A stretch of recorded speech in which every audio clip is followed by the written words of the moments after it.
Psalmo 129. Mɔzɔha.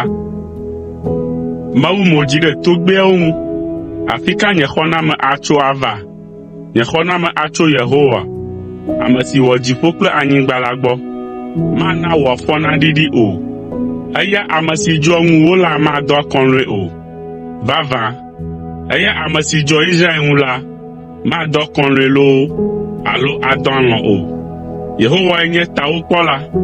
Yehowae nye wò vɔvɔli le wò nuɖusime.